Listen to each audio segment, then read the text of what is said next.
Good evening all of you.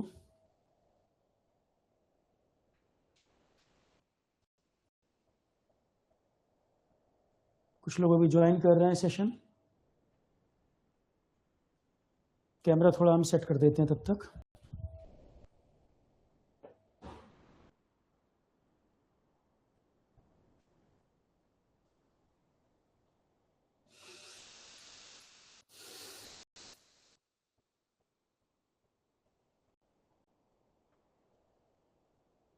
Start करें।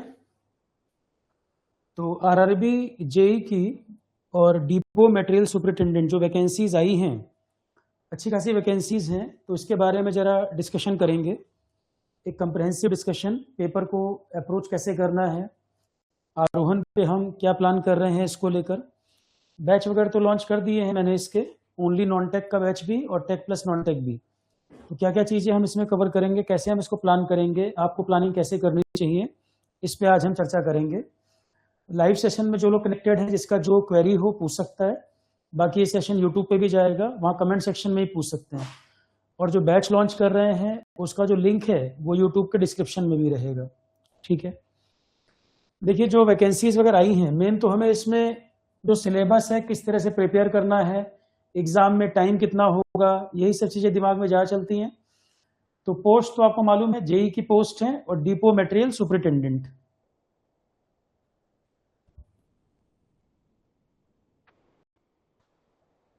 Notification काफ़ी अच्छा निकालते हैं रेलवे, सारी डिटेल उन्होंने मेंशन कर रखी है यहाँ पर, कंटेंट भी दिया हुआ है, जो जाना है वो चेक कर सकते हैं। पर फिर मैं कह रहा हूँ, हर बार मैं आपको स्टार्टिंग में बोलता हूँ, नोटिफिकेशन जरूर ध्यान से पढ़ना है।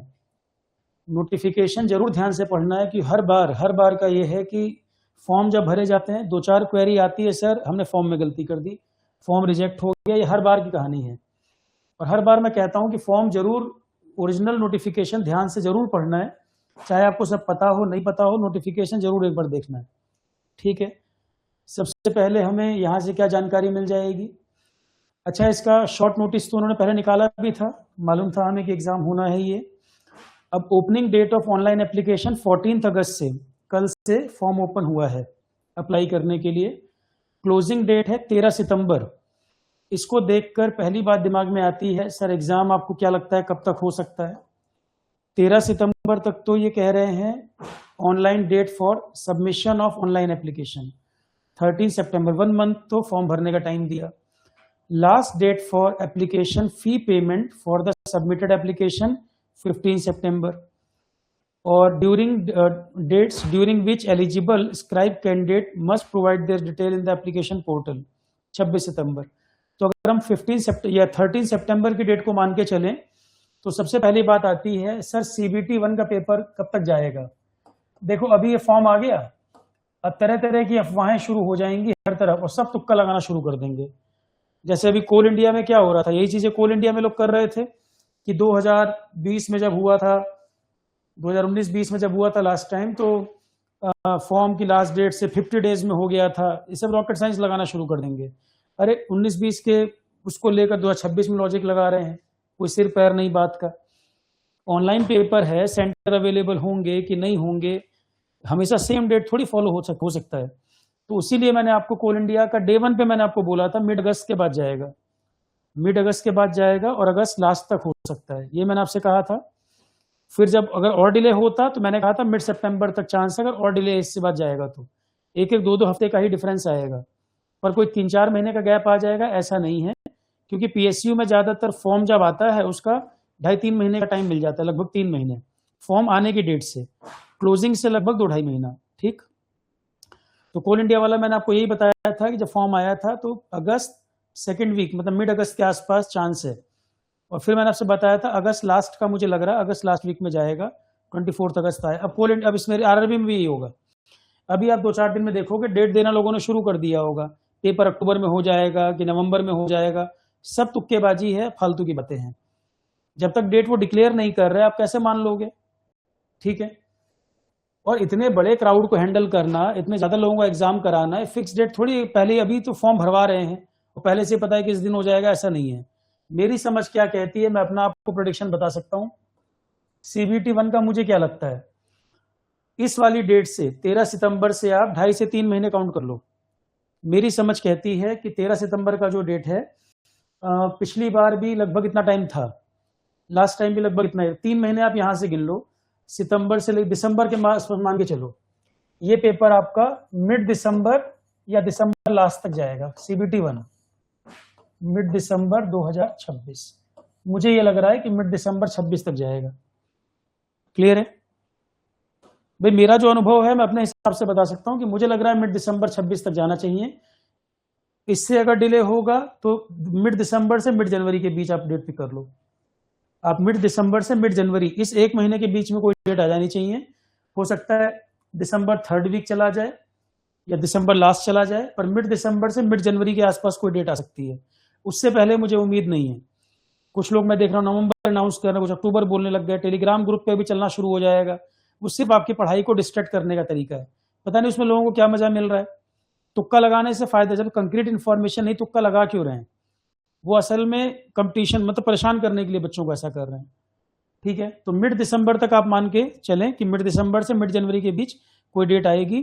तैयारी आप उसको ध्यान में रख के करें। और हमेशा मैं बोलता हूं फॉर्म आएगा तब पढ़ाई करोगे, ऐसा तो नहीं है। कुछ ना कुछ चीजें आप पहले से पढ़ रखें।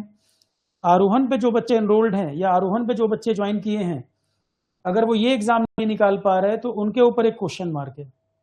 यहाँ पे नॉन टेक का वेटेज अच्छा खासा है, CBT 1 में भी 2 में भी। और आरोहण से बेटर GS कंटेंट आपके पास नहीं अवेलेबल, कहीं पे भी मुश्किल मिलेगा।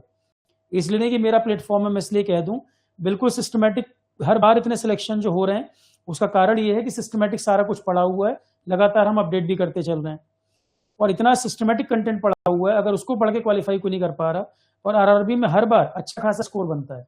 पेपर टफ, खैर RRB में बहुत टफ पेपर क्या बनेगा, मान लो पेपर कैसा भी बना है, वो कैसा भी पेपर बना है, 60-70% क्वेश्चन आपके नॉन टेक में आराम से बन जाते हैं, जो कि एक बहुत डिसेंट स्कोर है। बहुत गंदा पेपर भी अगर आएगा तो भी आरोहण वालों के क्वेश्चन ज्यादा बनते हैं। और यही रीजन हर बार सिलेक्शन जो इतने, हालांकि हम लोग प्रमोट नहीं करते उस चीज को, हम पोस्टर लगाना या प्रमोट नहीं करते कि जो क्वालिफाई हो गया वो ज्वाइन करे, बाकी लोग हैं वो तैयारी अपना वो क्वालिफाई करने की वो करें। ये कोई प्रचार का वो नहीं है कि जो क्वालिफाई करके उनको लेकर प्रचार किया जाए दिन रात, क्योंकि हर बच्चा अपने आप में अलग है, हर इंडिविजुअल अपने आप में अलग है। बहुत लोग सेलेक्ट हुए तो बहुत नहीं भी हो पाए, ये तो हर इंडिविजुअल की अपनी मेहनत पे है। कोचिंग का मैं एफर्ट 1% मानता हूँ, बाकी तो बच्चा खुद ही पढ़ रहा है, क्योंकि टीचर सबको बराबर पढ़ा रहा है, कोई क्वालिफाई कर पा रहा है, कोई नहीं कर पा रहा, तो कोचिंग की वाहवाही नहीं, इसमें तो इंडिविजुअल के ऊपर बात है। जो पूरी मेहनत कर रहा है वो निकल रहा है, नहीं मेहनत करेंगे तो नहीं बात बनेगी। हाँ, अप्रोच मैं बता दे रहा हूँ यहाँ पर कैसे कैसे टारगेट करना चाहिए, पर कोचिंग का एफर्ट 1% ही मानता हूँ मैं। वो अलग बात है कि कोचिंग बाद में पोस्टर लगा के इंटरव्यू करा करा के पूरा क्रेडिट ले जाते हैं, जो कि गलत है। जो सेलेक्ट हुआ है क्रेडिट उसी को जाता है। ठीक है, तो सबसे पहली बात हो गई मिड दिसंबर के आसपास मैं मान के चल रहा हूँ, मिड दिसंबर के बाद कोई डेट आ सकती है। और अगर एक आध हफ्ता 2 हफ्ता डिले होगा तो मिड दिसंबर से मिड जनवरी तक मैक्सिमम मान के चलता हूँ, इसमें कोई डेट बीच में अगर डिले भी होगा तो आप इसके अकॉर्डिंग प्लान करें। अभी आप मिड दिसंबर मान के चलें तो 3 महीने पूरे 3 महीने पूरे आपके पास समय है। और CBT 1 कोई ज्यादा टफ आता नहीं है, प्रीवियस ईयर पेपर दुनिया भर के पड़े हुए हैं, आरोहण पे भी हमने दे रखे हैं, अच्छा खासा आपको इन्फॉर्मेशन वहां से मिल जाती है। ठीक, निगेटिव मार्किंग 1/3 है, जो नए बच्चे भी हैं वो जान लें, निगेटिव मार्किंग इसमें 1/3, 1/3 निगेटिव मार्किंग। अब सिलेबस पे आए, पहले CBT 1 CBT 2 हम अप्रोच क्या करेंगे, कैसे करेंगे। सबसे पहले हम क्या करें, जो बच्चा RRB JEE देगा, मेरा ये मानना है कि वो मैक्सिमम स्टूडेंट जो एलिजिबल है SSC JEE भी देंगे। RRB JEE वाला जो स्टूडेंट है वो SSC JEE भी देगा, तो इन दोनों एग्जाम की तैयारी एक साथ हो सकती है, बिल्कुल हो सकती है। और SSC JEE भी कुछ टाइम में आ जाएगा, दोनों एग्जाम में कोई बहुत लंबा गैप नहीं होगा, 1-2 महीने आगे पीछे हो जाएंगे। RRB JEE SSC JEE, तो जो भी तैयारी आप RRB JEE की कर रहे हो या आप SSC JEE को प्लान करके कर रहे थे, तो दूसरा एग्जाम तो अपने आप ही कवर हो रहा है। अगर आप RRB JEE की तैयारी कर रहे हो तो SSC JEE आप दोगे जरूर, SSC JEE की तैयारी कर रहे थे तो RRB JEE दोगे, दोनों का लेवल बहुत सिमिलर है। तो ये 2 फॉर्म तो आप एक साथ भर ही सकते हो, मतलब जो बच्चा इसके लेवल पे तैयारी कर रहा है ये दोनों एग्जाम तो वो देगा ही देगा, जो भी एलिजिबल है। क्लियर है। अब सबसे पहले आ जाते हैं, देखो आरोहण का बहुत बड़ा advantage SSC JEE RRB JEE दोनों में मिलता है। क्यों? सबसे बड़ा उसका कारण है CBT 1 की बात कर ले। CBT 1 का जो पेपर होना है उसमें 100 क्वेश्चन आएंगे 90 मिनट्स। 100 क्वेश्चन 90 मिनट्स, मतलब क्वेश्चन का लेवल तो बहुत टफ नहीं आता, सिंगल लाइनर क्वेश्चन आते हैं, पेपर टफ नहीं आता यहाँ। अगर टफ आएगा तो भी आरोहण वालों का एडवांटेज ज्यादा रहेगा इसके अंदर। मैं इसमें एक एक पॉइंट डिस्कस करना चाह रहा हूं। पहले CBT 1 की पहले फिलहाल बात कर लेते हैं, और सिलेबस इन्होंने जो दे भी रखा है अब इसको देख लेते हैं। पहले ये समझें स्कीम। देखो, हमें इसमें प्लानिंग जो करनी है, ज्यादा एफिशिएंसी कैसे रहेगी, स्कोर ज्यादा हम कैसे बढ़ा पाए, अननेसेसरी कोई दिमाग फालतू नहीं लगाना। हमें यह ध्यान रखना है क्या हम पढ़ें जो कम टाइम में आउटपुट ज्यादा देगा और एग्जाम में पक्का हमसे बनेगा। हम कैसे टारगेट करें कि कम टाइम में आउटपुट ज्यादा आए, कम टाइम में ज्यादा नंबर जहां पर हमारे आ जाएंगे और पढ़ के जाएंगे तो क्लैरिटी है, सर्टेनिटी है कि एग्जाम में क्वेश्चन बनेगा। देखो, सबसे पहली बात मैं आपको बता दूं, सबसे पहले पढ़ना है जनरल साइंस। सबसे पहले पढ़ना है ये जनरल साइंस। आपका SSC JEE में भी आएगा, CBT 1 में भी आएगा। और जनरल साइंस का मतलब यहां पर क्या है, 10 तक का फिजिक्स केमिस्ट्री। साइड में एक पेज हम और ओपन कर लें तो सबसे पहले मैंने आपको बोला, सबसे पहले आपको पढ़ना है जनरल साइंस। सबसे पहले जनरल साइंस। जनरल साइंस में physics and chemistry, physics and chemistry up to 10th, up to 10th level. उसमें भी किस बोर्ड की किताब या NCERT की जो बुक्स हैं वो रेफर कर सकते हैं। दूसरा सब्जेक्ट है लाइफ साइंस। अब कोई ये कहे कि सर क्या कोचिंग के बिना नहीं हो सकता, कोचिंग के बिना भी कर सकते हो। ये कोई, अब IAS का तो एग्जाम है नहीं, IAS में भी लोग सेल्फ स्टडी से निकालते हैं।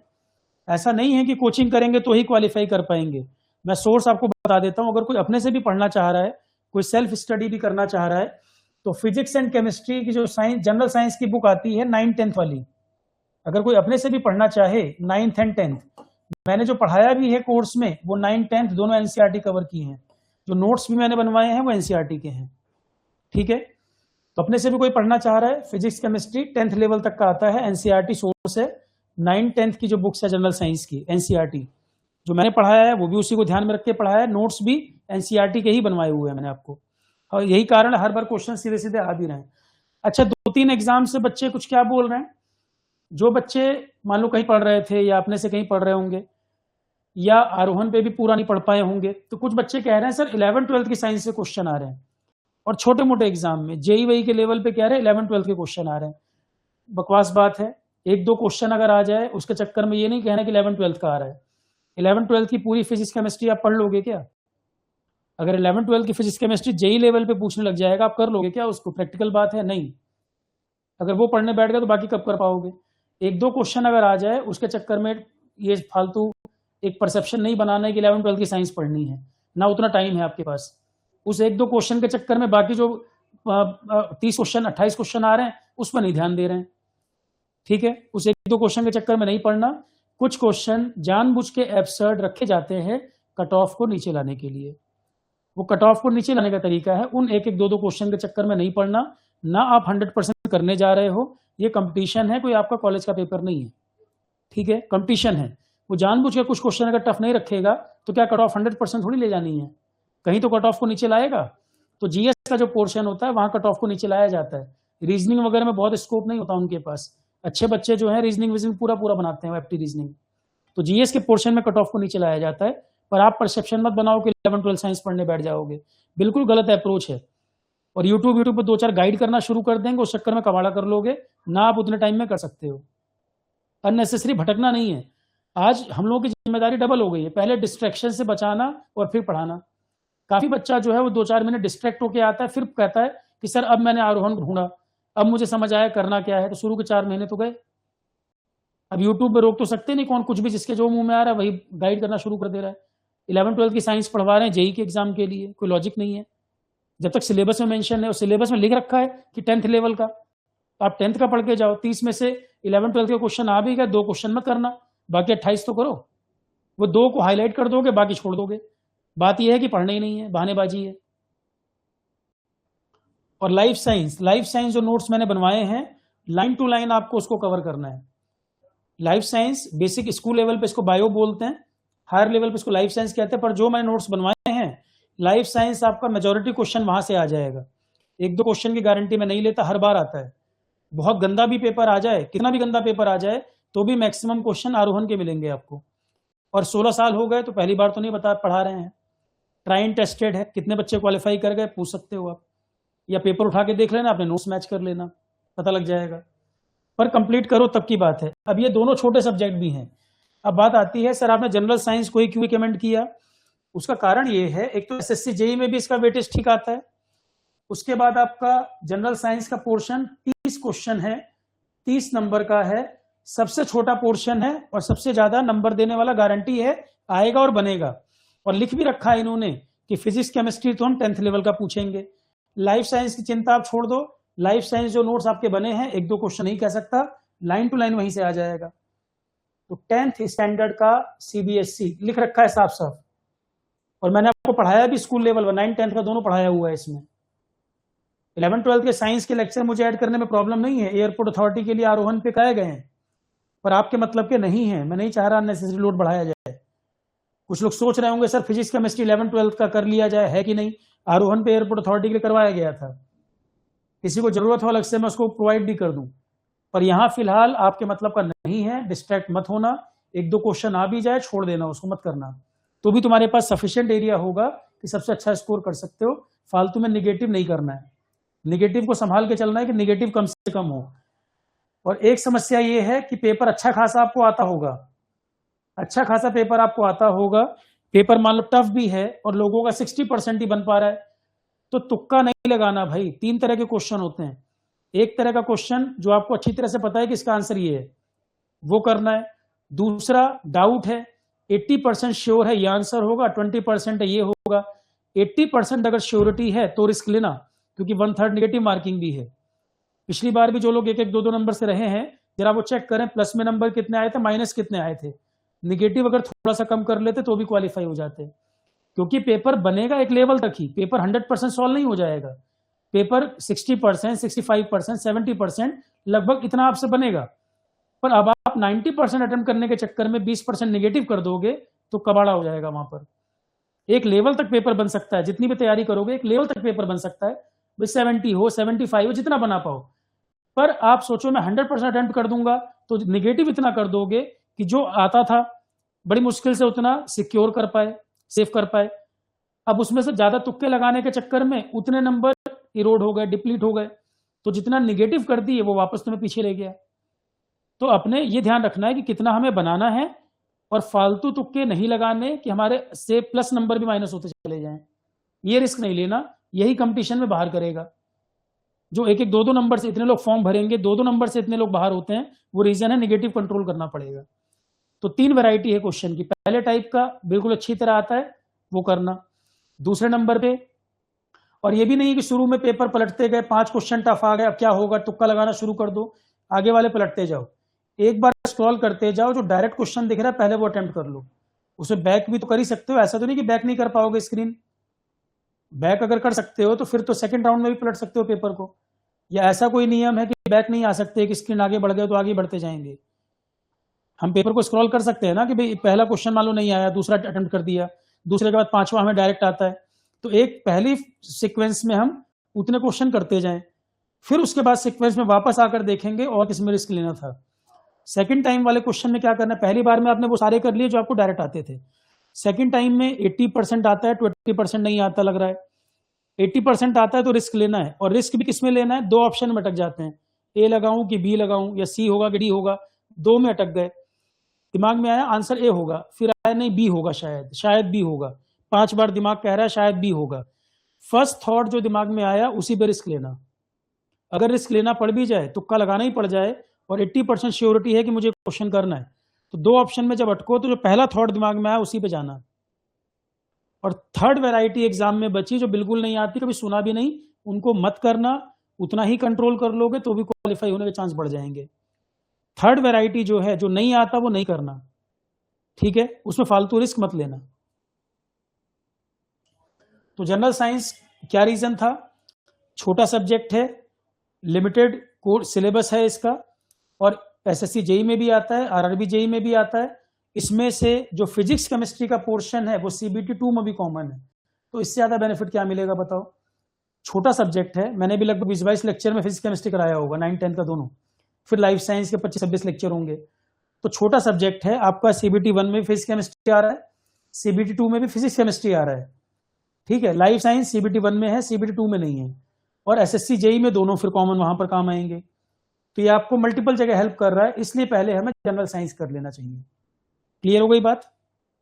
जनरल साइंस इसलिए हमें पहले करना चाहिए, और वेटेज वाइज भी 30 क्वेश्चन 30 नंबर सेफ सब्जेक्ट है, ये पहला हमें करना चाहिए। दूसरे नंबर पे हमें करना चाहिए ये रीजनिंग वाला पार्ट। रीजनिंग का भी छोटा सिलेबस होता है, क्वेश्चन लेंथी नहीं होते ज्यादा। मैथ्स में किसी का बेसिक क्लियर है, किसी का नहीं है, किसी को मैथ्स टफ लगता है, किसी को आसान लग रहा है। रीजनिंग जो है, रीजनिंग में चाहे किसी का मैथ्स अच्छा हो चाहे मैथ्स बुरा हो, रीजनिंग वाला हर कोई कर सकता है। मैथ्स का बैकग्राउंड अच्छा नहीं भी हो तो भी रीजनिंग कर सकते हैं, ठीक है। रीजनिंग का फायदा ये है, अब कहेंगे सर मैथ्स में तो अच्छा हूं मैं, तो आप रीजनिंग क्यों कह रहे हो। रीजनिंग मैं इसलिए कह रहा हूं क्योंकि एसएससी जेई में भी है, और ये भी नोटिफिकेशन कुछ टाइम में आ जाएगा, और आरआरबी एसएससी के पेपर में कोई बहुत लंबा गैप नहीं होगा, ठीक है। तो रीजनिंग आपका एसएससी जेई में भी काम आ जाएगा, जनरल साइंस भी काम आ गया रीजनिंग में, रीजनिंग एसएससी जेई में काम आ गया दोनों। एफटी एसएससी जेई में एफटी नहीं है ना, एसएससी जेई सिलेबस में एफटी नहीं, रीजनिंग है। तो रीजनिंग छोटा सिलेबस है, क्वेश्चन लेंथी नहीं होते, 4-5 लाइन मैक्सिमम आंसर आ जाता है, टाइम वेस्ट नहीं होता आपका रीजनिंग में। 25 क्वेश्चन है, और किसी भी एग्जाम की तैयारी कर रहे होगे तो रीजनिंग तो लगभग सब में ही आता है। कोई भी एग्जाम की तैयारी पहले से भी कर रहे होगे तो रीजनिंग से आप फेमिलियर होगे, ठीक है। तो जनरल साइंस और रीजनिंग ये दो सब्जेक्ट जो आपके अच्छी तरह से आप कवर कर सकते हो। सबसे पहले इसी को निपटा लो, इसका बेनिफिट ये मिल जाएगा, 55 क्वेश्चन तो आपके यहां हो गए। अब कुछ लोग कहेंगे सर जरा बता भी दीजिए कितने क्वेश्चन यहां पे हम कर सकते हैं। जिस तरह का आरआरबी का पेपर आता है, एक आध सेट कोई टफ आ जाए तो उसकी बात नहीं कर रहा हूं मैं, एक जो ट्रेंड रहा है, एक जो ट्रेंड रहा है, आरोहण से लगभग कितने क्वेश्चन बन जाते हैं 30 में से। आरोहण से अगर मैं आपको बता दूं, यहां पे आपको लाइन टू लाइन तकरीबन 22 से 23 क्वेश्चन आपको मिल जाएंगे जो सीधे क्लास नोट्स के होंगे। एक आध क्वेश्चन ऊपर नीचे हो सकता है, 22-23 के आसपास आपको नोट्स से मिल जाएंगे। एक आध सेट में कोई बहुत टफ आ जाए तो अलग बात है, बहुत टफ भी आएगा तो 20 हो जाएगा, पर ऐसा किसी भी सेट में नहीं होगा कि आपको 15 क्वेश्चन भी साइंस आरोहण से ना मिल रहे हैं, ठीक है। तो जनरल ट्रेंड जो हर बार रहा है, 22 से 23 क्वेश्चन में आपको लाइन टू लाइन मैच करा दूंगा, आरोहण से आपको मिल जाएगा ये, क्योंकि जो इन्होंने सिलेबस दिया है 9-10 एनसीईआरटी हमने कराया हुआ है। लाइफ साइंस अच्छा खासा पढ़ाया जितना जरूरत है, तो 30 में से 22 से 23 आरोहण कॉपी से मैच कर सकते हैं, चाहे थोड़ा पेपर टेढ़ा मेढ़ा भी कर ले, एक आध क्वेश्चन ऊपर नीचे होगा, इससे ज्यादा अंतर नहीं आएगा। थोड़ा इजियर साइड पे चला गया तो 24-25 तक भी मिल सकता है। हाँ, 4-5 क्वेश्चन मैं गारंटी नहीं ले सकता, मैं साफ मना कर रहा हूँ। यूट्यूब में कुछ लोग गारंटी ले रहे होंगे, उनका नहीं पता, मैं अपने अनुभव से कह सकता हूँ हायर साइड 24-25 तक चला जाएगा, लोअर साइड 20-21 तक चला जाएगा, एवरेज 22-23 तक आप मान सकते हो। आरोहण वाला आपने कंप्लीट किया, लाइन टू लाइन मिल जाएगा 22-23, ठीक है। रीजनिंग में जो भी बच्चा डिसेंट तैयारी कर रहा है, जो भी बच्चा एक एवरेज लेवल पर भी है, रीजनिंग में 25 में से क्या 17 क्वेश्चन भी नहीं बनने चाहिए, ये बताओ मुझे। 7-8 क्वेश्चन हम मान लेते हैं रीजनिंग आपसे नहीं बनेगा, रीजनिंग 25 में से 17 क्वेश्चन, 16-17 क्वेश्चन अगर आप बना लेते हैं, ये ठीक स्कोर है। 16-17 क्वेश्चन तक बनने चाहिए। आरआरबी के पीवाईक्यू जितने मैक्सिमम हो सके उतने लगाओ, जितने सेट में इन्होंने कराया हुआ है, जितने शिफ्ट में कराया है, खूब पेपर अवेलेबल है, आरोहण पे भी दिए हैं, जितने ज्यादा पेपर लगाओ उतना बेटर है। आरआरबी जेई के और एसएससी जेई के सबसे ज्यादा पेपर आप इसमें लगाना। आरआरबी जेई के भी खूब पेपर अवेलेबल है, एसएससी जेई के भी अवेलेबल है। ये आपको टेक्निकल के लिए भी हेल्प कर देगा, नॉन टेक के लिए भी हेल्प कर देगा। जो सिलेबस कॉमन, जैसे एप्टीट्यूड एसएससी जेई में नहीं आता, आरआरबी में आता है, तो एप्टी की प्रैक्टिस इससे नहीं कर पाओगे एसएससी जेई से, पर रीजनिंग जीएस ये सारी प्रैक्टिस आपकी इससे भी हो जाएगी। तो आरआरबी जेई एसएससी जेई दोनों पीवाईक्यू जरूर लगाना है, मैंडेटरी है ये, और डिक्रीजिंग ऑर्डर में। जो लेटेस्ट पेपर हाल फिलहाल में हुए हैं वो पहले और पुराने वाले बाद में, पेपर भी डिक्रीजिंग ऑर्डर में लगाना, मैं लिख दे रहा हूं यहाँ। पेपर भी लगाने हैं डिक्रीजिंग ऑर्डर में, लेटेस्ट वाले पहले, उससे घटते हुए क्रम में। ठीक है, तो यहां आरोहण आपको क्या हेल्प कर पाएगा, 22-23 यहां बन जाए, 17 क्वेश्चन यहां बन जाए।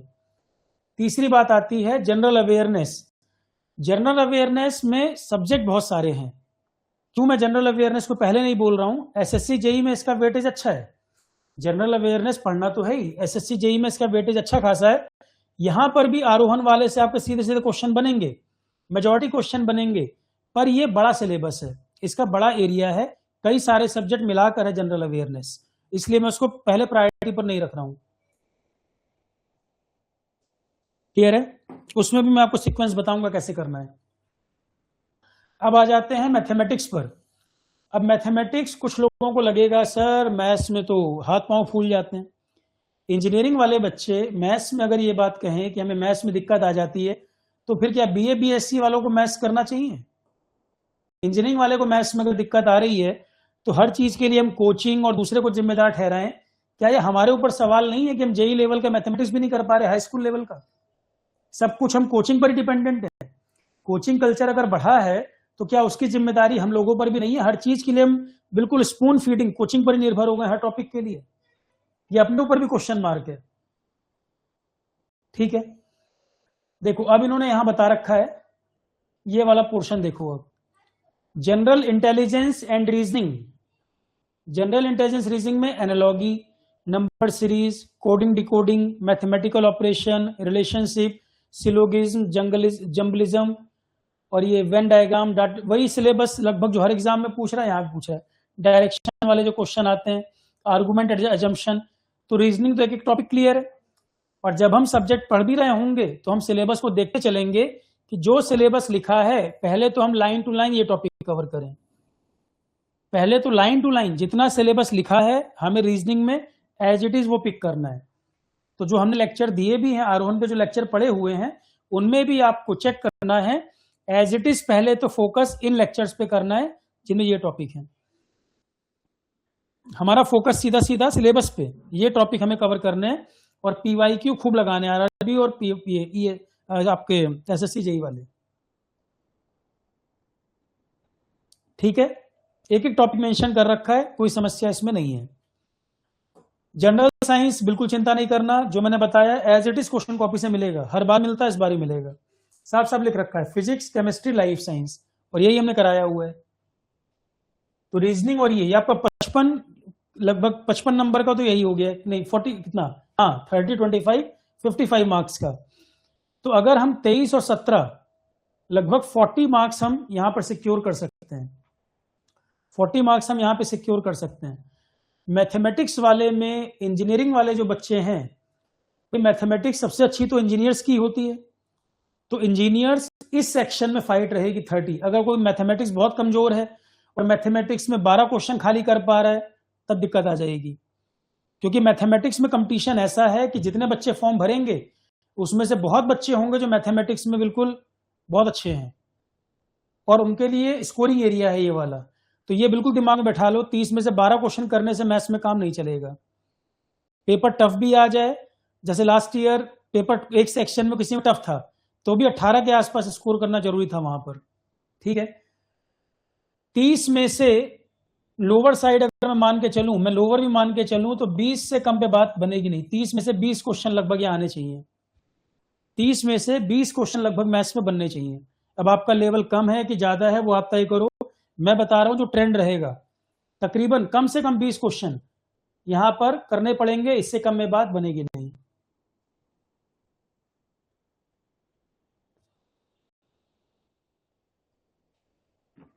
क्लियर है?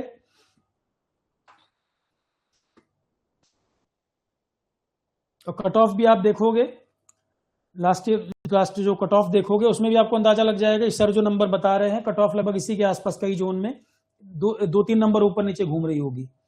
जो नंबर मैं बता भी रहा हूं आप सारे टोटल कर लेना और ज्यादातर जोन की कट ऑफ भी देख लेना, 2-3 नंबर ऊपर नीचे वेरी कर रही होगी, इसी के आसपास टोटल बता रहा हूं मैं। 23, 20, 43 और 17, 60 तो यहीं पर हो गया।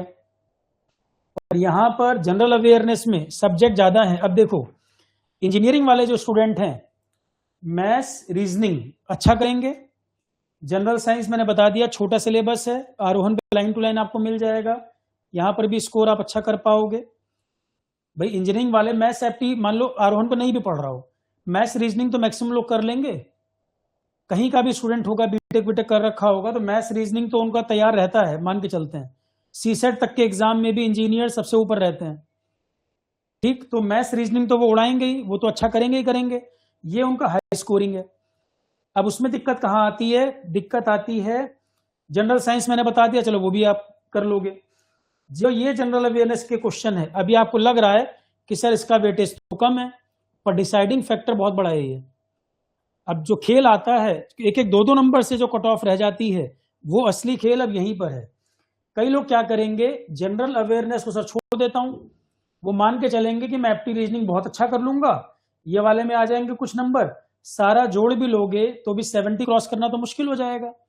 जनरल अवेयरनेस अगर 15 में से 3 ही 4 कर पाए, तब तो यहां भी तो दिक्कत आ जाएगी, कट ऑफ ऐसे निकलेगी। जोड़ो आप, भाई आप अगर जोड़ोगे 60 मार्क्स ये बन रहे हैं और यहाँ कुछ भी नहीं, 15 में से अगर 3-4 नंबर ही बन रहे हैं तो भी गड़बड़ हो जाएगा मामला।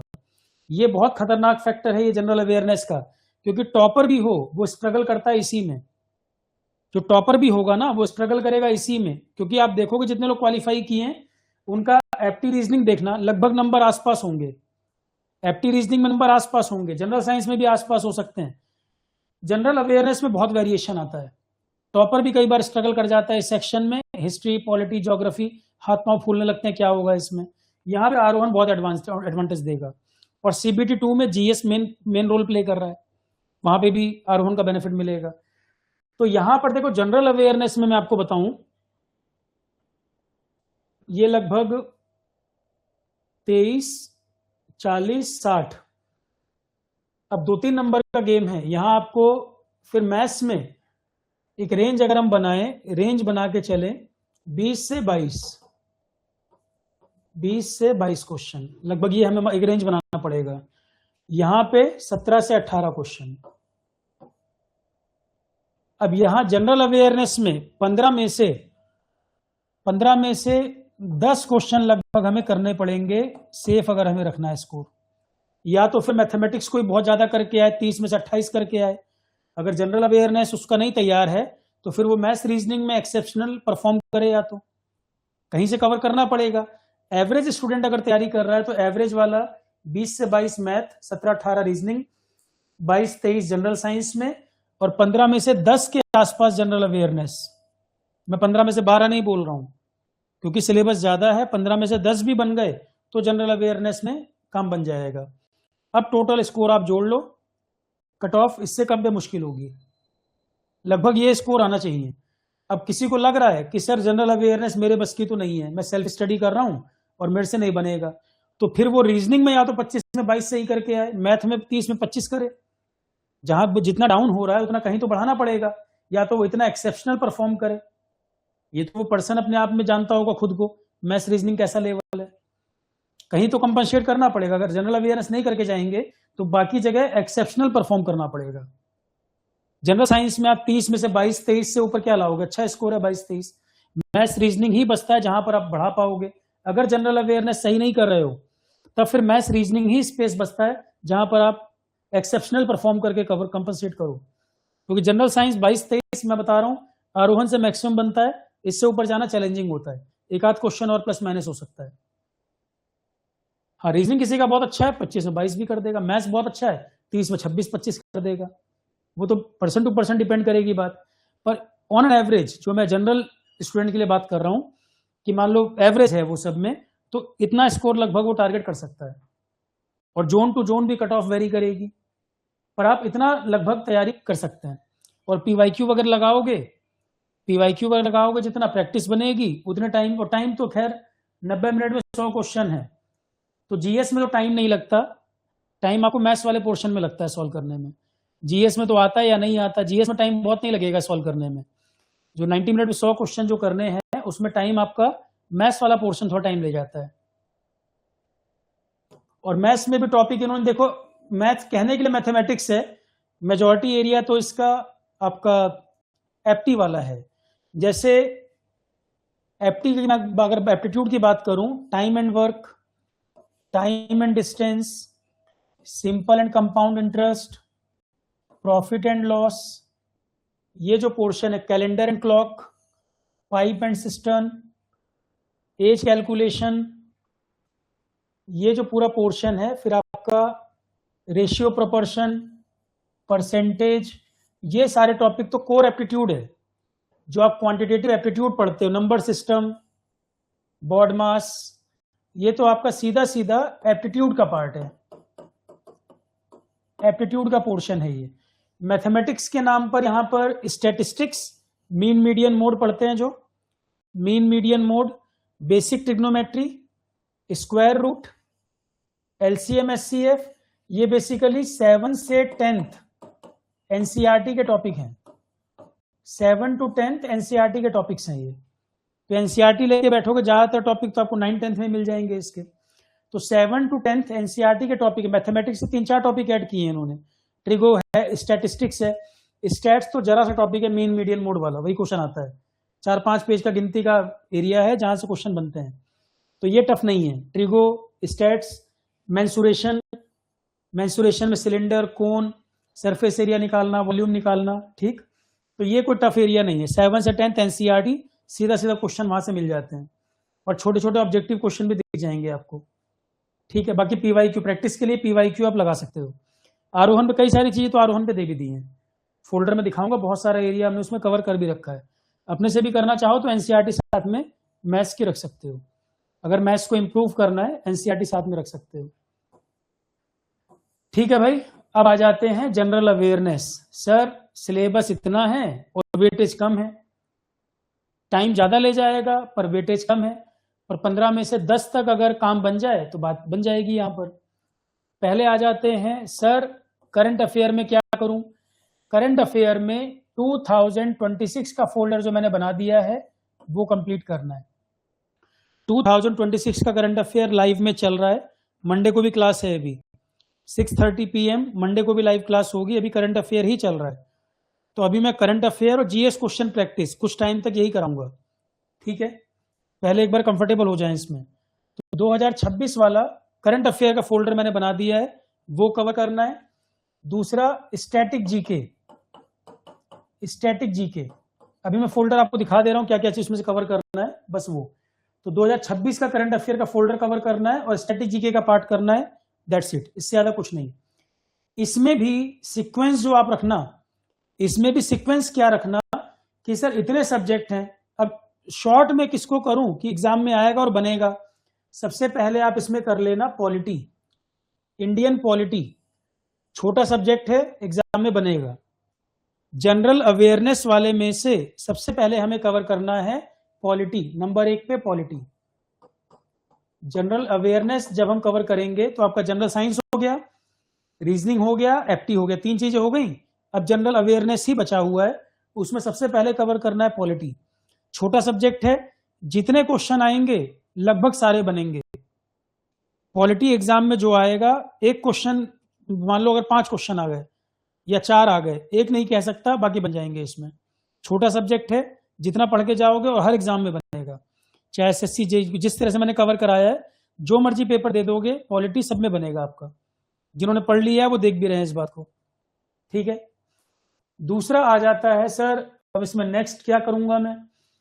पॉलिटी के बाद सेकंड नंबर पे इसमें करना है हिस्ट्री में। अब हिस्ट्री बड़ा सब्जेक्ट है, हिस्ट्री बड़ा सब्जेक्ट है, उसके 3 पार्ट हैं, एंशिएंट, मेडिवल, मॉडर्न। हिस्ट्री में मॉडर्न इंडिया चाहे तो पहले कर लें, हिस्ट्री में मॉडर्न इंडिया पहले कर लें अगर सेलेक्टिव टॉपिक बताऊं, और एंशिएंट इंडिया में से कुछ कर पाए ना कर पाए, बुद्धिज्म, जैनिज्म और मौर्य डायनेस्टी, बुद्धिज्म जैनिज्म का टॉपिक और मौर्य डायनेस्टी, ये जरूर कर लें भाई। हिस्ट्री के बाद 32 लेक्चर्स हैं, ancient India, medieval India, modern India. तो अब उसमें से मान लो भाई पूरा हो जाए तो अच्छा है, टाइम डिपेंड करेगा आप पहले से पढ़ रहे हो या अभी शुरू करोगे। अगर पढ़ रहे अभी करना है, कम टाइम में करना है, तो मॉडर्न इंडिया, मॉडर्न इंडिया का मतलब है 1707 औरंगजेब की डेथ से लेकर इंडिपेंडेंस तक, 1707 औरंगजेब की डेथ से लेकर इंडिपेंडेंस तक, ठीक है। तो modern India, Buddhism, Jainism, ancient में से, और मौर्य डायनेस्टी, मौर्य डायनेस्टी, इतना तो मैंडेटरी है ही है। अगर बाकी इसके बाद टाइम मिले बाकी कर पाओ तो बेटर है, पर ये करना ही करना है। यहां से क्वेश्चन मिलेगा ही। मेडिवल इंडिया में से क्वेश्चन बनता है दिल्ली सल्तनत या मुगल, दिल्ली सल्तनत या मुगल। मुगल में भी ज्यादा क्वेश्चन बनते हैं, ये बाबर और अकबर वाला जो एरा है। तो फिलहाल कम टाइम में करना है तो ये। ज्योग्राफी में दिया मैंने आपको इंडिया ज्योग्राफी वर्ल्ड ज्योग्राफी दोनों है, पर आप उसमें से इंडियन ज्योग्राफी ही करना, वर्ल्ड ज्योग्राफी के लेक्चर मत करना।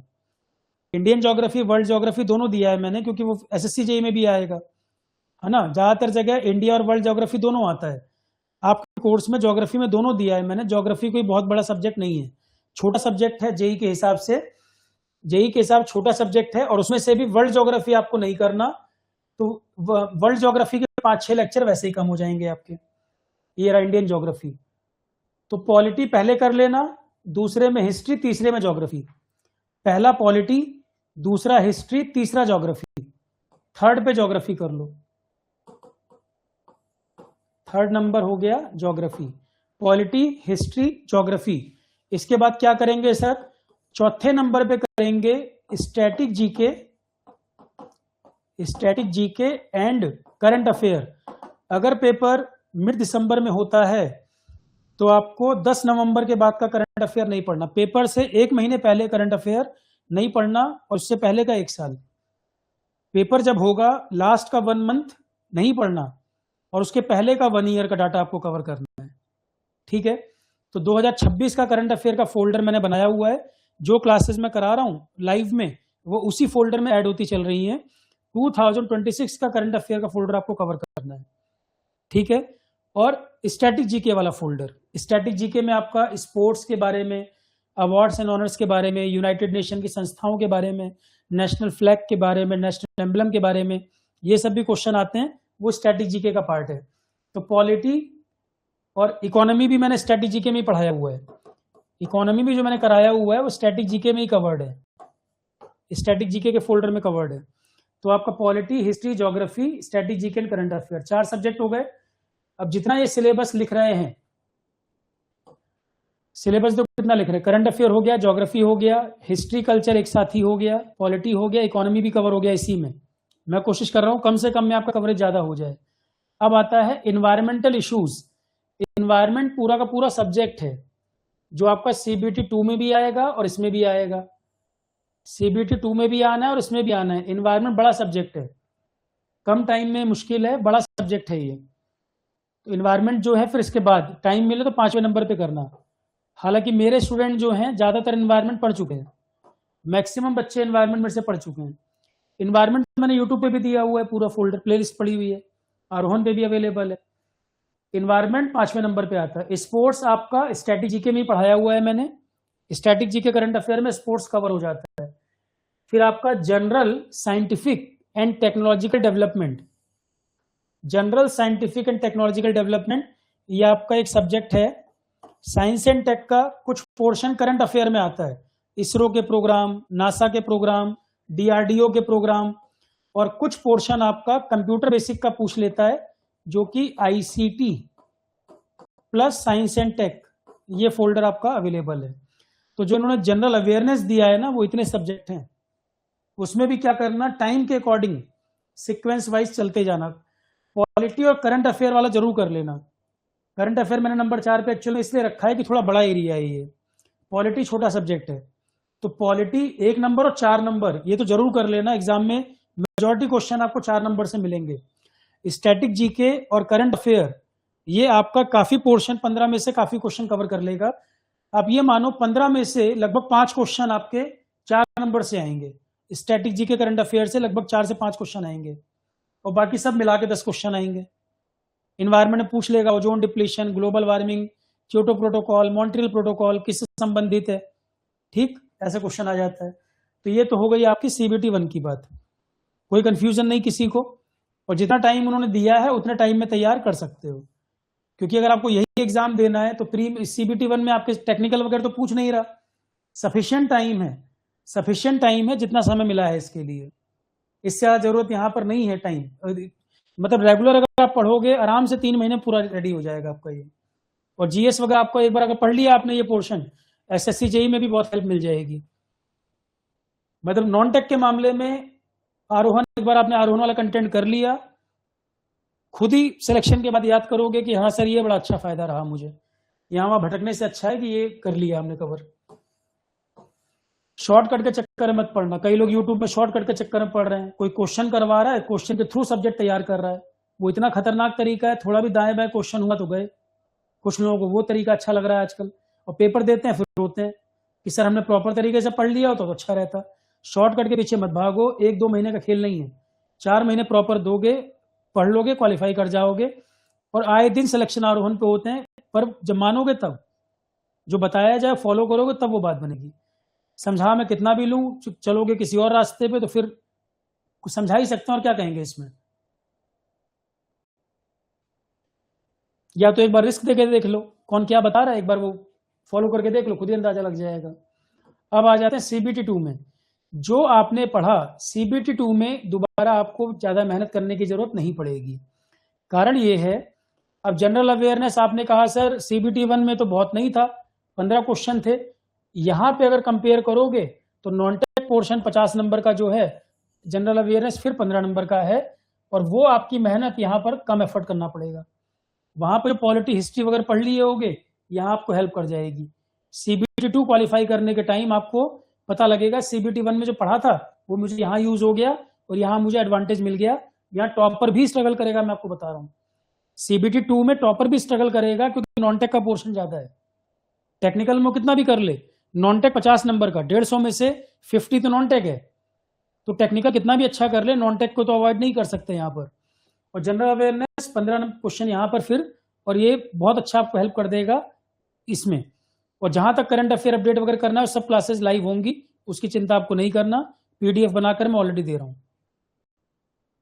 फिजिक्स एंड केमिस्ट्री जो वहां पढ़े थे, सीधा सीधा काम आ गया, और वेटेज भी 15 क्वेश्चन है। सीधा सीधा काम आ गया और वेटेज भी 15 क्वेश्चन है। ICT computer and application, computer and application में ICT प्लस बेसिक कंप्यूटर दोनों आरोहण पे कराया गया है। ICT plus fundamental of computer दोनों प्रॉपर तरीके से कराया गया है। ICT plus fundamental of computer. Environment अगर आपने आरोहण वाला कवर कर लिया, 10 में से 8 क्वेश्चन आपके कहीं नहीं जाते। अब आप कहोगे सर इतने कॉन्फिडेंस से आपने लिख के दे दिया, और केवल ये एग्जाम नहीं, जो मर्जी पेपर दे देना, जो मर्जी एग्जाम दे देना, जितने मर्जी पेपर दे देना, 10 में से 8 आप यहां बना लोगे। इन्वायरमेंट जो कराया है मैंने इसलिए डिटेल में कराया है, हर पेपर में आ रहा है। जो मर्जी पेपर देने जाओगे, एनवायरनमेंट हर एग्जाम में आ रहा है, और सिस्टमैटिक तरीके से किसी कोचिंग ने इसको करा नहीं रखा, क्योंकि मेरा अपना कोर सब्जेक्ट है। एनवायरनमेंट अपने प्रॉपर तरीके से यहाँ कवर कर दिया। किसी भी एग्जाम के लिए PCS तक देना हो, उतना एनवायरनमेंट एक बार पढ़ लो, हमेशा के लिए फुर्सत। और मेजोरिटी क्वेश्चन करके आओगे, हाथ से भी नहीं पैड से टिक कर दोगे, इतने सीधे सीधे क्वेश्चन दिखेंगे। ठीक है, ये बहुत एडवांटेज मिलेगा आपको। 10 में से लगभग 8 क्वेश्चन यहाँ बन जाएगा आपका। फिजिक्स केमिस्ट्री भी 15 में से 11 के आसपास आप कर लोगे, इसमें 15 में से 11 तक कर सकते हो। जनरल अवेयरनेस में से अगर आपने CBT 1 के लिए पढ़ रखा था, तो CBT 1 के बाद जो 2 के लिए टाइम मिलेगा कुछ उसमें ही पढ़ोगे। CBT 1 में 15 में से 9-10 क्वेश्चन मान लो करके आए, CBT 1 के बाद जो CBT 2 का टाइम मिलेगा उसमें भी कुछ थोड़ा बहुत एड ऑन करोगे। जो टॉपिक 1 में नहीं कर पाओगे 2 तक कुछ टाइम मिल जाएगा। तो तकरीबन 10 से 10 क्वेश्चन लगभग तब भी मान लेता हूं मैं, 10 तब भी मान लेते हैं। ICT प्लस कंप्यूटर फंडामेंटल, इसमें 2 पार्ट हैं। ICT मैंने कराया है, जिसमें OSI मॉडल क्या होता है, इंटरनेट प्रोटोकॉल क्या होता है, वाईफाई क्या है, वाईमैक्स क्या है, लैन की रेंज कितनी होती है, मैन क्या होता है ना, 4G 5G में क्या डिफरेंस है, क्लाउड कंप्यूटिंग क्या होता है, नेट न्यूट्रलिटी क्या होता है। तो एक तो ICT का पार्ट है, एक है फंडामेंटल ऑफ कंप्यूटर, जो CS की ही फैकल्टी ने पढ़ाया आरोहण पे। ICT मैंने कराया, 16-17 लेक्चर थे, और कंप्यूटर फंडामेंटल CS की ही फैकल्टी ने पढ़ाया, जो कंप्यूटर के टर्म्स वगैरह होते हैं बेसिक। तो यहाँ पे भी 10 में से 6 तक भी बन जाए तो बहुत, मैं मानता हूँ 10 में से 6 तक भी बन जाए कंप्यूटर तो काफी है। फिर आपका टेक्निकल हारा कि आरोहण पे जितना कराया गया, कोल इंडिया के लिए भी खूब क्वेश्चन करवाए गए, वो भी दे दिए मैंने। फुल बैच जो है उसमें मैंने कोल इंडिया वाले क्वेश्चन भी सब दे दिए, टेक्निकल प्रैक्टिस। तो जो कॉमन सब्जेक्ट हैं वो तो काम आ जाएंगे। ठीक है, अब जो बैच है आरोहण का, कि सर आपने क्या सोच के जो बैच लॉन्च किया था, उसमें आपने किस तरह से प्लान किया। अब जो आपका सिलेबस है एक बार यहां देख लो।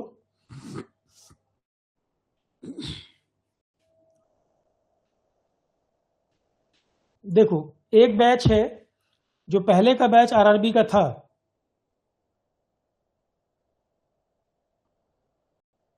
देखो एक बैच तो ये है न्यू बैच 2026-27, ये एसएससी जेई आरआरबी पीएसयू सबके लिए है। कुछ बच्चे इस वाले बैच को एनरोल कर रहे हैं, पिछले 2-3 दिन से इसको एनरोल कर रहे हैं। ये बैच में आपको सिलेबस जो है वो सर्च करके सर्च करना मतलब क्या है कि आपको फोल्डर देखने पड़ेंगे। मैं एक एक करके सारे बता दे रहा हूँ जो इस वाले बैच में बच्चे एनरोल हैं। अच्छा, फीस वगैरह जो भी दिखा रहा है, सेव 20 कूपन है जिसके बाद 20% ऑफ होकर आ रही है। सेव 20 कूपन अप्लाई करते फीस 20% और डाउन दिखा देगा इसमें से। अब इसमें ये कह रहा हूं मैं, जो ये वाला बैच है ये एसएससी आरआरबी पीएसयू सबको ध्यान में रख के बनाया है। तो इसमें और एग्जाम का भी कंटेंट कवर है, जैसे पॉलिटी, हिस्ट्री, ज्योग्राफी जो आरआरबी वाले में है वो इसमें भी दे रखा है हमने। जनरल स्टडीज का फोल्डर पड़ा हुआ है, वो सारे सब्जेक्ट इसमें भी हैं। तो वो सब्जेक्ट जो हैं वो फोल्डर आपको पढ़ने पड़ेंगे। अब इसमें कंफ्यूजन आपको ना रहे, क्योंकि और भी एग्जाम जैसे कोल इंडिया की टेस्ट सीरीज भी हमने दे दी इसमें, है ना। कोल के बारे में 1-2 लेक्चर जीएस के वो भी इसमें ऐड कर दिए।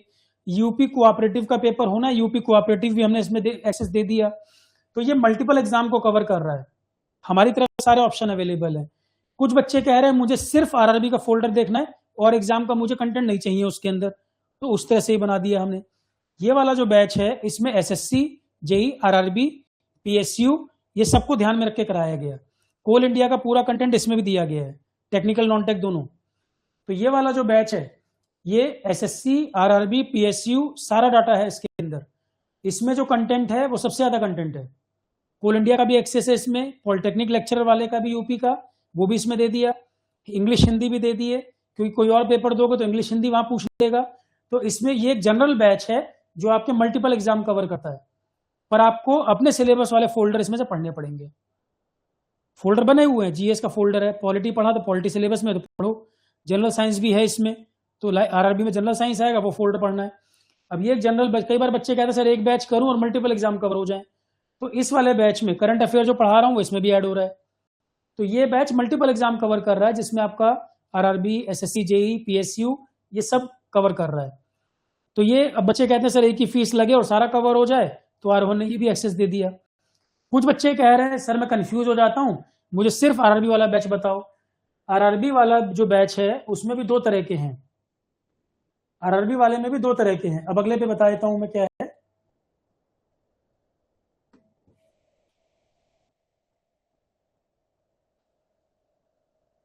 आरवीएनएल का देखो बैच लॉन्च हो गया है, राजस्थान विद्युत उत्पादन का ही बैच आ गया है।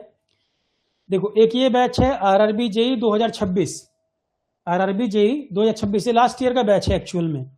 ये पुराना बैच है जो लास्ट टाइम कराया था, सारा कंटेंट है और अभी भी जो पढ़ाऊंगा वो सारा एक्सेस रहेगा इसके अंदर। तो आरआरबी के नाम पे 2 तरह के बैच रहेंगे, दोनों में से जो करना हो कर लेना। तो मैं पहले क्लियर कर रहा हूं, एक है RRB JE non tech only, सिर्फ नॉन टेक। काफी लोग हैं कि सर टेक्निकल हमारा तैयार है, ओनली नॉन टेक चाहिए। RRB JE non tech only 2026 वाला बैच। अब क्योंकि ये पहले का बैच है तो इसमें मैंने कुछ आरआरबी जेई नोटिफिकेशन उस समय तक आया नहीं था, और बच्चे डिमांड कर रहे थे कि सर मैं ये भी एग्जाम दे रहा हूँ वो भी दे रहा हूँ, और कोर्स वैलिडिटी सभी की डेट ऑफ एनरोलमेंट से 15 महीने है। जिस दिन एनरोल कर रहे हैं उस दिन से 15 महीने के लिए वैलिडिटी है। नोट्स वगैरह सब डाउनलोड कर सकते हैं, मोबाइल ऐप पे भी चलेगा, लैपटॉप पे भी चल रहा है। कोई लैपटॉप में दिक्कत आ रही हो मैसेज डाल देना, लिंक उसका जो लैपटॉप वाले लिंक से एक्सेस है अवेलेबल। तो नोट्स सब डाउनलोड भी होंगे, ऐप लैपटॉप जिसमें मर्जी चलाओ, कितनी बार भी लेक्चर देखो। 2 डिवाइस आप यूज कर सकते हो, 2 डिवाइस से प्रॉब्लम भी नहीं है। तो RRB JE non tech only 2026 वाला, क्योंकि ये बैच पहले लॉन्च कर दिया था और नोटिफिकेशन आया नहीं था, तो इसमें और भी एग्जाम का कोई हिंदी डिमांड कर रहा था, कोई इंग्लिश डिमांड कर रहा था, वो सब भी मैंने इसमें ऐड कर दिया था। और अभी भी आरआरबी का जितना कंटेंट कराया जाएगा वो इसमें भी ऐड होगा। अब जब नोटिफिकेशन आया है उसके नाम पे, उसके बाद जो बैच लॉन्च किया है सब कुछ यही है, और उसमें ईयर लिखा है 2027।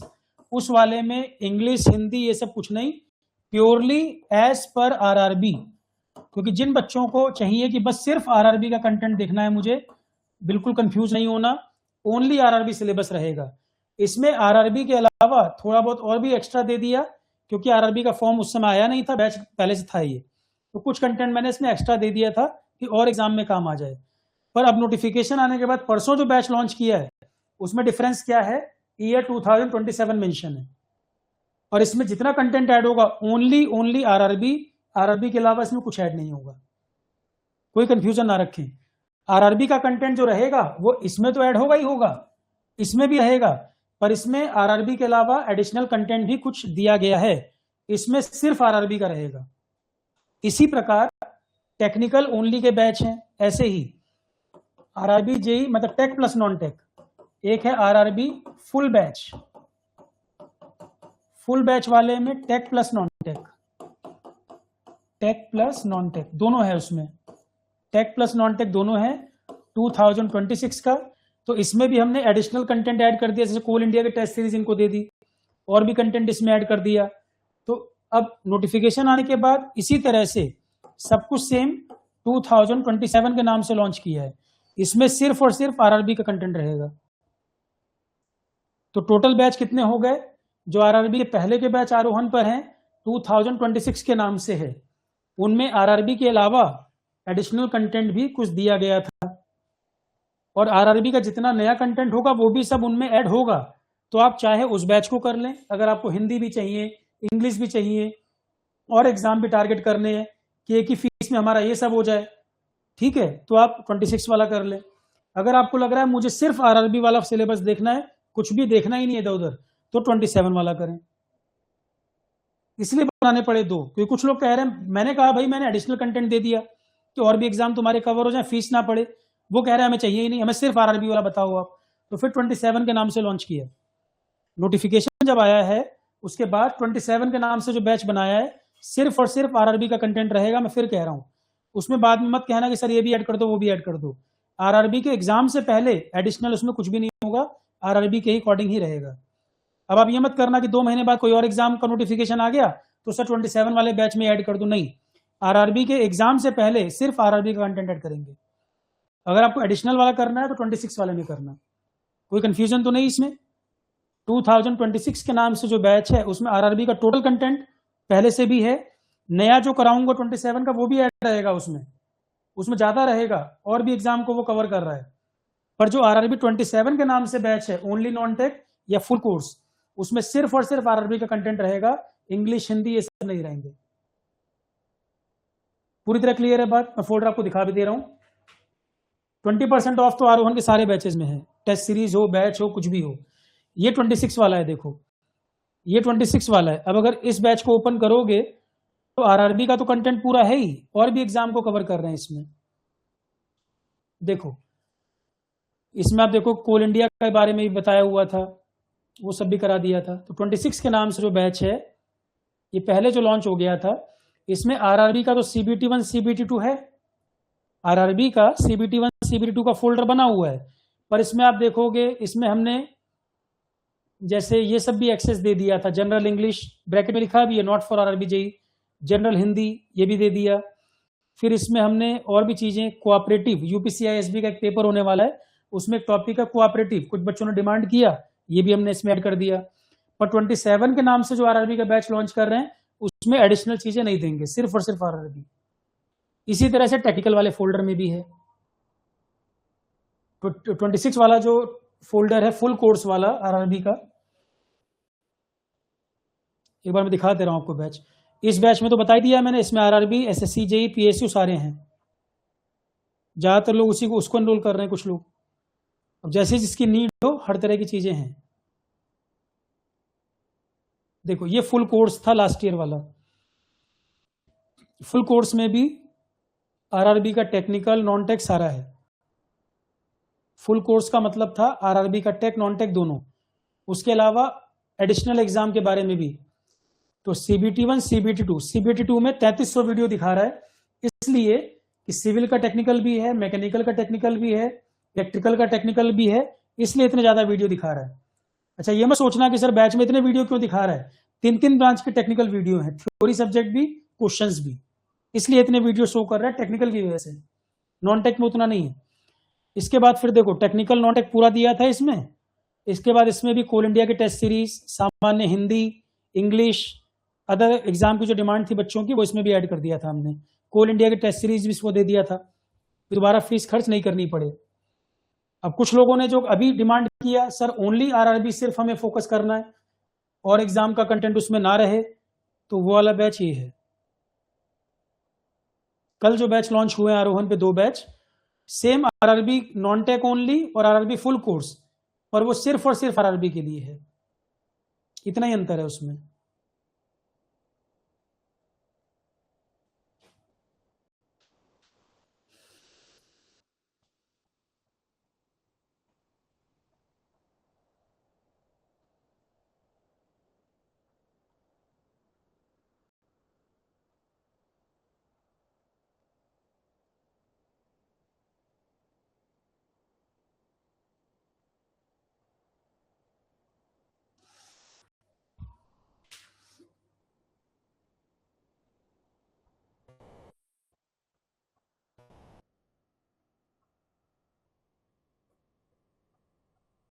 आरआरबी जेई 27 लिखोगे तो आ जाएगा, केवल उसमें अंतर है 2027 लिखोगे दोनों बैच आ जाएंगे। अभी उसमें कंटेंट टेस्ट सीरीज वो सब मैंने ऐड किया है शाम को। कोर्सेज एक्चुअल में बहुत सारे हैं, स्क्रॉल करते करते नीचे तक जाओगे तब दिखेगा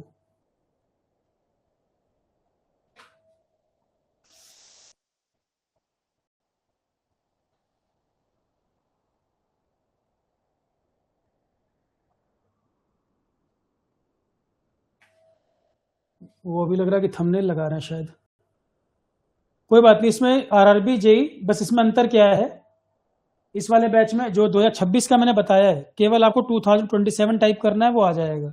लिंक वगैरह मैंने टेलीग्राम वगैरह पे डाल दिए थे उसके। केवल 2027 टाइप करोगे शो कर देगा कोर्स में ही, ठीक है। कोल इंडिया वाले में आपका करंट अफेयर मैंने अमित बहुत बार बताया हुआ है, एग्जाम के लास्ट के 1 महीने का नहीं पढ़ना, उसके पहले वाला। कोल इंडिया पे कम से कम 10 वीडियो बना रखे हो, बार बार बताया कितना करना है, पर प्रॉब्लम यही है कुछ लोग लेट ज्वाइन किए होगे 15 दिन पहले, अब परेशान हो रहे हो। मैंने बार बार बोला है लास्ट का 1 महीने का कोल इंडिया के लिए नहीं पढ़ना, उसके पहले का 2026 का डाटा। 24 अगस्त पेपर है तो 15 जुलाई के बाद का मान लो नहीं पढ़ना है, 20 जुलाई के बाद का नहीं पढ़ना, उसके पहले का 1 साल का डाटा कवर करना है। पॉलिटेक्निक लेक्चरर में तो शिशिर कंटेंट है बहुत, केवल मुझे उसमें यूपी के 1-2 क्लास कराने हैं, यूपी लोकल, बाकी कंप्लीट है वो। पॉलिटेक्निक लेक्चरर वाले में कोल इंडिया के टेस्ट टेक्निकल वाले भी पॉलिटेक्निक में काम आ जाएंगे, कोल इंडिया के जो टेक्निकल टेस्ट हैं वो सारे काम आ जाएंगे आपको इसमें भी। कोल इंडिया का जीएस सेक्शन भी पॉलिटेक्निक का काम आ जाएगा। पॉलिटेक्निक के नॉन टेक के खुद के 10 टेस्ट नॉन टेक कराए हुए हैं मैंने, हिंदी प्लस जीएस, वो भी अवेलेबल है पॉलिटेक्निक वाले में। केवल यूपी लोकल के लिए 1-2 क्लास जो कराऊंगा वो काफी होगा। 6 सितंबर को पेपर ही है आपका। करंट अफेयर उसमें अगस्त का नहीं करना, जुलाई तक का करना है। पॉलिटेक्निक वाले में करंट अफेयर जुलाई तक का रहेगा 1 साल का, पर स्टेट में थोड़े पुराने क्वेश्चन भी पूछ लेता है, लगभग 1.5 साल का। स्टेट में करंट अफेयर तकरीबन 1.5 साल का, 25 पूरा और 26 में जुलाई तक का डाटा। उसमें भी 26 का पहले करना है, 25 का घटते हुए क्रम में दिसंबर, नवंबर, अक्टूबर। फोल्डर भी करंट अफेयर का मैंने वैसे ही बनाया हुआ है, करंट अफेयर का फोल्डर भी उसी तरह से बनाया है मैंने। क्लियर है? मैथ्स में देखो एप्टीट्यूड में दो टीचरों के लेक्चर ऐड कर रखे हैं मैंने, रीजनिंग में भी 2 टीचरों के लेक्चर ऐड कर रखे हैं, दोनों ने पूरा पढ़ाया है। जो कोई एक ठीक लगे वो देख लो, जो सिलेबस दिया है उस सिलेबस के हिसाब से कवर करते जाओ। 2 ऑप्शन इसलिए दे दिए, मान लो किसी एक टीचर का समझ नहीं आया, दूसरा भी अवेलेबल है, और दोनों तो टॉप टीचर हैं, तो एप्टी में भी और रीजनिंग में भी 2 टीचर का कंटेंट अवेलेबल है, दोनों ने पूरा पढ़ाया, कोई भी कवर कर लो। पॉलिटी हिस्ट्री में भी 2 टीचर का कंटेंट है, दोनों में जो अच्छा लगे कवर कर लो। मल्टीपल ऑप्शन इसलिए दिए हैं कि आपको चॉइस रहे, मान लो एक नहीं समझ आ रहा दूसरा समझ आ जाएगा। पढ़ाया सबने पूरा है, ऐसा नहीं कि आधा एक ने पढ़ाया आधा एक ने, सबने पूरा पढ़ाया है, पर मल्टीपल टीचर का इसलिए अवेलेबल है, एक में दिक्कत है दूसरा भी अवेलेबल है, चॉइस रहे आपके पास। क्लियर है? ठीक है, चलो सेशन यहीं पे एंड करते हैं। तो जो मैंने आपको सिलेबस डिफाइन किया एज इट इज फोल्डर आपके कोर्स में बना के दे दिया है। CBT 1 ओपन करोगे, CBT1 के फोल्डर में जो सिलेबस है वैसे फोल्डर बने हुए हैं, CBT2 वाला जो सिलेबस है ऐसे फोल्डर बना हुआ है, उसके अंदर पूरा सीक्वेंस में है। ठीक, उसके बाद फिर मैंने क्वेश्चन प्रैक्टिस और PYQ उसका फोल्डर डाल दिया, जो लास्ट टाइम की टेस्ट सीरीज थी वो भी दे दी है और नए टेस्ट इसमें और ऐड कर देंगे। क्वेश्चन प्रैक्टिस जो मैंने कुछ समय पहले कराया था वो भी ऐड कर दिया है, नए क्वेश्चन प्रैक्टिस होंगे वो भी सब ऐड रहेगा। तो RRB का चाहे 2026 वाला बैच करो चाहे 27 वाला करो, दोनों में पूरा पूरा अपडेट होगा, RRB रिलेटेड जितना कंटेंट अभी ऐड होना है। ठीक है, ठीक है, चलो क्लास, थैंक यू। अभी लाइव क्लास जो होगी, करंट अफेयर चल रहा है 6:30 PM मंडे को, फिर क्लास है करंट अफेयर्स की, 2026 के फोल्डर में करंट अफेयर्स अब होता चल रहा है। ठीक है class, thank you, good night. और तैयारी जितनी जल्दी शुरू करो उतना बेटर है, समझ लेना। हमेशा बोलता हूँ पहले पढ़ोगे तो एडवांटेज रहेगा, कंपटीशन रिलेटिव है, फॉर्म का वेट नहीं करो, जो पढ़ लोगे फिर अभी